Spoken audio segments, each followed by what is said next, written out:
Ever since the 20th century, Godzilla has been ruling our hearts, and for very good reason. For one thing, Godzilla is one of the most iconic franchises in global cinema. Another reason this monster is so beloved is that the series has given us countless memorable moments and themes to talk about, from the legendary clash between Godzilla and King Kong to the socio-political commentary often found in Japanese Godzilla films. I mean, who doesn't love watching giant monsters on the big screen? Don't tell me you haven't enjoyed movies about dragons and anacondas. And I mean, Godzilla's not just some giant lizard who emerged from a laboratory experiment who loves breaking stuff, but even if that's all Godzilla was, the fact that it encourages that flow of dopamine in our brains is enough to justify the craze people have for this franchise. Godzilla, however, isn't merely a fictional character, but an allegory for the irresponsibility of nuclear power, which is what makes things really interesting. Movies about Godzilla often revolve around compelling themes like the preservation of nature and the inefficiency of the government system, shown by how military action is delayed due to authoritative reasons, while Godzilla keeps causing damage to public and private property, and the post-traumatic effect that war often induces, demonstrated by the chaotic situation that the protagonist of Godzilla -1, Shikishima, battles with. Well, now that I'm done justifying the craze that the public has for this franchise, let's take a deep dive into every Godzilla movie from the 90s, exploring their visual effects, their direction, and the chokehold that they provided.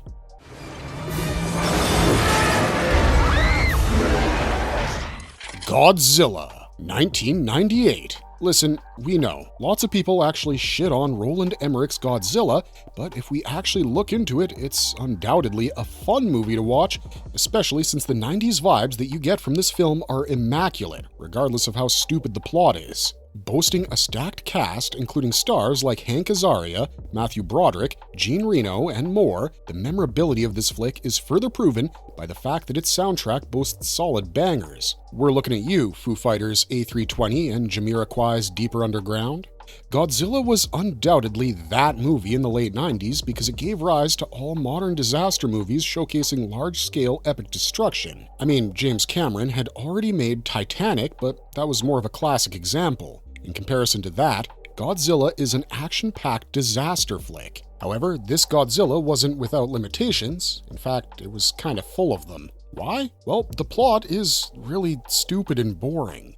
Worst of all, there's this duo in the movie that we like to call Siskel and Ebert from Alibaba Express. Last but not least, Emmerich's Godzilla isn't a Godzilla movie at all, rather it's more of a ripoff of Jurassic Park. I mean, where's that atomic breath? That's Godzilla's signature ability. Netizens on forums and platforms like Reddit have often recalled their experiences with this movie and pointed out that this film was made just to cash in on the name, and we couldn't agree more with them. One user also pointed out that the ending of this film is lazily written, and, we get it, but there's this notorious villain called the nostalgia factor, which makes even trashy pieces like The Kissing Booth look like masterpieces. It's also the reason why we sit down to watch Van Helsing for the 10th time and then shed a tear while thinking, wow, this is ass. The same applies to Emmerich's directorial efforts as well. When I was a kid, I loved Godzilla, and I bet you guys did too. Why? Well, the visual effects mostly. That's the easiest and in many ways the only correct answer to this question. Regardless of how much you hate this film, you can't deny the fact that the visual effects and the CGI effects hold up very well in this movie,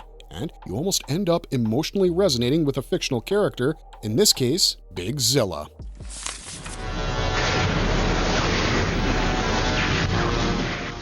Godzilla vs. Destroyer, 1995. Okay, so I'm gonna be real with you guys. This is definitely one of, if not the best Godzilla vs. movie of all time.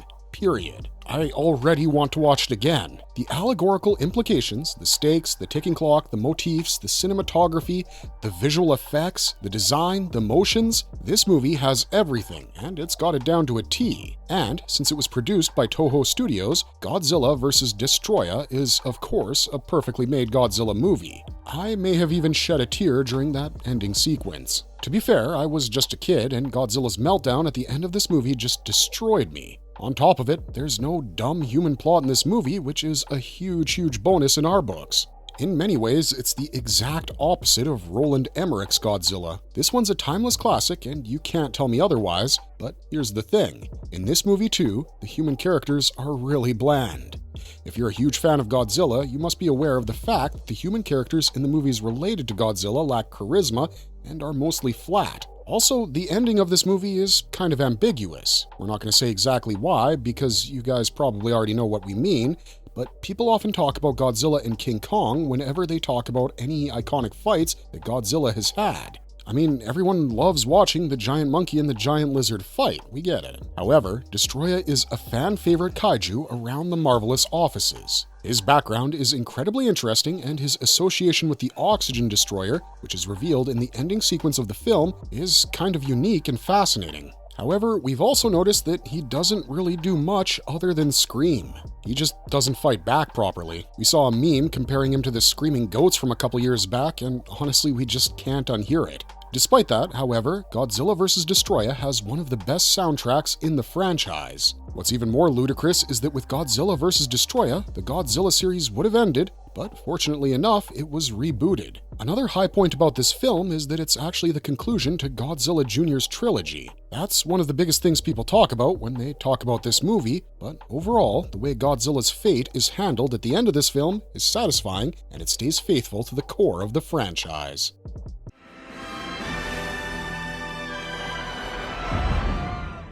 Godzilla vs. Space Godzilla, 1994. Since we're on a mission to discuss 90s Godzilla, we absolutely cannot ignore the clash he had with Space Godzilla.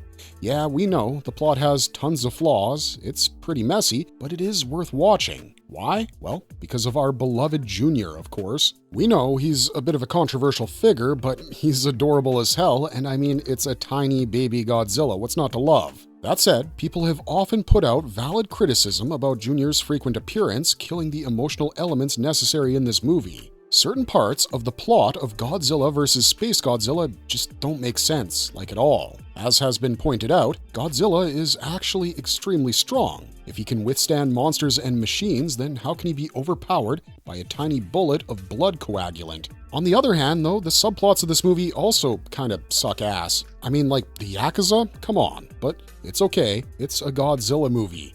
Limitations are inevitable. That said, it's a little corny, but we love Space Godzilla. He's way different from the other kaiju that Godzilla has fought across the series. His design is super cool, plus Godzilla's character arc in this movie is also pretty superb, and we get to see the parental side of him. The final battle between Godzilla and Space Godzilla is nothing short of iconic, obviously, because we get to see the iconic spiral ray finisher. Our only critique is that while this movie has a really strong concept, the execution could have been better. In conclusion, we gotta say the clash between Godzilla and Space Godzilla is actually pretty underrated. In our opinions, it's one of the best Heisei designs ever.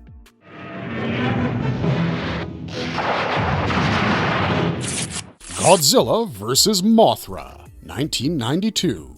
This one's actually one of our favorites. Why? Because we get to see some really interesting human stuff happening in this movie, and it's just so unbelievable to experience. But there's also an opinion out there that the human stuff in this movie is retooled from the solo Mothra film. The movie overly emphasizes Mothra's side of the story, and Godzilla has almost nothing to do. He's an underutilized character here, and honestly, we see the irony. I mean, the movie has Godzilla in the title, yet Godzilla has very little to do with it, and that's why Godzilla seems more antagonistic, since Mothra is shown as an almost benevolent entity, like many other kaiju are in this universe. Interestingly enough, the final battle between Mothra and Godzilla takes place in the Yokohama Fair. Batra is also a great addition to the franchise. He's actually one of the most iconic villains in the franchise. We could rave all day about how cool it is watching Batra and Mothra team up to physically confront Godzilla. Plus, Godzilla swimming through a river of molten lava to emerge at Mount Fuji is actually a really iconic visual. And if that's not enough to fascinate you, let me tell you about the other thing that happens in this movie, the Indiana Jones beginning. Nope, we're not kidding at all. Godzilla vs. Mothra plays with this fascinating dichotomy about the protection of Earth, which is attributed to Mothra, but then Batra reveals himself as another protector of Earth who is more cruel in nature. It's all just fascinating to watch unfold. That said, we have complicated opinions about the special effects used in this movie.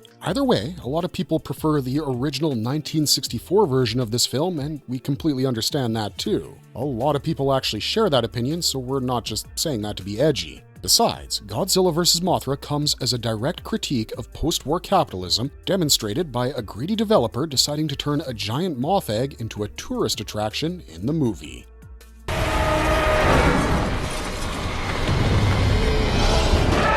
Godzilla 2000, Millennium, 1999. I mean, how could we forget about this flick? This one introduces us to perhaps the most goated kaiju of all time. We're talking about the legendary Orga. We're still blown away by this movie's characters and themes, and it makes us feel like kids again. Call it the nostalgia factor, or silliness, or just being childish, whatever. We think Godzilla's design here has maybe never been done better. And above it all, the soundtrack by Takayuki Hitori elevates the atmosphere immensely. Orga's design is also really cool, but it goes underutilized. And I mean, his musical theme? It's just absolutely killer. To quote some random person on Reddit, this movie is metal as fuck and it has the sauce. The CGI and the special effects in this film are a little dated now, but the central premise is extremely clever and innovative in nature. Undoubtedly, there's some dialogue that's incredibly bad, which induces some facepalms, but that doesn't take away that snugly immersive feeling this movie gives us. I mean, Godzilla is inside all of us? What do you even mean by that? Also, we gotta say, the storm chasers are definitely underutilized, but despite that, the movie gets better as you rewatch it over and over again. Overall, we have a mixture of nostalgia and fascination for this movie. A weird combination of emotions, we'll admit, but what makes it even better is that the English dub of this movie isn't terrible, and some people actually believe it's better than the original Japanese cut. It's short in a way that feels cinematic and grand, but Godzilla 2000 stands out as a good entry for those who want to be reintroduced to the Godzilla series, despite how half-naked and rushed some of this movie can feel. Uccidilo, King Ghidorah. Godzilla vs. King Ghidorah, 1991. There's just something special and fascinating about the conflict between Godzilla and King Ghidorah. Their rivalry is deeply rooted in allegorical implications, and the special effects elevate the emotions that this conflict is supposed to induce in the audience. Such is the magic of Godzilla vs. King Ghidorah, a movie we've watched 1,000 times, both due to the nostalgia factor and the interesting storyline. Of course, the best part is probably the iconic crossover among the three kaiju, Godzilla, Rodan, and Mothra, to defeat King Ghidorah. Basically, it's like an Avengers movie for Godzilla fans because this iconic crossover takes place to take down one single threat to the planet. And the best part, all three are the main characters of their own independent movies. If we're talking about this movie's technical aspects, we need to bring up the animation for King Ghidorah's birth scene. Inspired by Yamato no Orochi, a Japanese legend, King Ghidorah emerges as one of the most powerful and unique villains in the franchise. For those who don't know, Yamato no Orochi is this 8-headed and 8-tailed serpent who was killed by the god Susanoo in order to rescue the Japanese goddess Kushinada Hime, and obviously, Ghidorah being a really serious threat stands out as a contributing factor to why this movie is so great. The dynamic between Godzilla and Ghidorah is complicated, however, because they resemble each other in many ways, yet are so different since both are giant lizards. Additionally, they're both iconic monstrous entities from the franchise, which adds to the psychological depth of the conflict between them, making their clash even more iconic and memorable for all the film nerds and Godzilla fans out there.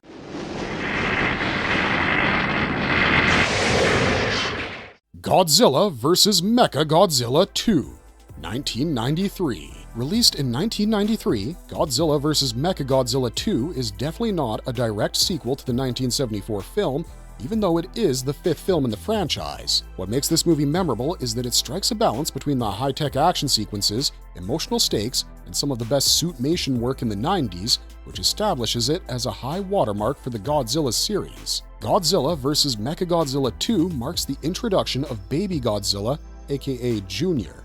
Depicted as a semi-biological entity, Junior serves as the emotional anchor throughout this movie because it prompts Godzilla to embrace a parental side, giving it motivation beyond Stomp City. It's because of Junior that Godzilla undergoes a transformation worth watching, from a living, walking disaster into a protective father. And that alone is the reason why Godzilla fans prefer witnessing the stories of the monsters over hearing the non-charismatic human stuff. Mechagodzilla is, of course, the most formidable villain from the Godzilla franchise. His intentions and motivations are way beyond human comprehension. Built by G-Force using salvaged 23rd century technology from Mecha King Ghidorah, Mechagodzilla stands as a legitimate threat in this movie, proving itself to be a tank-like powerhouse with its presence and also its ability to do the unthinkable. The way it uses Plasma Grenade and G-Crusher to overpower and paralyze Godzilla, respectively, proves its formidability. Another big plus for this film is the return of Rodan, where the character is reimagined as not just a sidekick, but a tragic hero on his own terms. His ultimate sacrifice during the final fight sequence, where he dissolves his life force to revive the dying Godzilla, stands out as one of the most emotionally moving moments from the film. Honestly, that scene gets me every time. Additionally, Akira Ifukube's score elevates the atmosphere of this film. The individual themes of both Baby Godzilla and Mechagodzilla strike a chord, and it's some of our favorite music from the franchise. Another reason we love Godzilla vs. Mechagodzilla II so much is that, compared to the original, which was a sci-fi action film, this movie adopts a unique approach by presenting a military drama-esque story. While Godzilla served as Earth's protector in Godzilla vs. Mechagodzilla I, he undergoes a remarkable emotional transformation in this film. As we already said, he becomes a protective father and also an anti-hero, which actually adds a lot to this movie's depth. Featuring some of the most meticulous miniature work of the era, Godzilla vs. Mechagodzilla II stands as one of the finest movies from the franchise. It's one of our favorite 90s Godzilla films, and we think it's worth watching even today. Unfortunately, we're out of 90s Godzilla movies, so that's all we got for you today. But before you go, we've got a question for you. Out of all of these films, which one is your favorite? Let us know in the comments down below, and don't forget your reason why. We just might end up making a full video on that movie real soon. Even if we don't though, we always love to hear your thoughts and opinions, and that's why we also ask that you leave a like and subscribe if you enjoyed this content. That's the best way to ensure more Godzilla videos coming into your feed, and that's something we can't recommend enough. That's it for me though, so thanks for watching, stay safe out there, and have a marvelous day.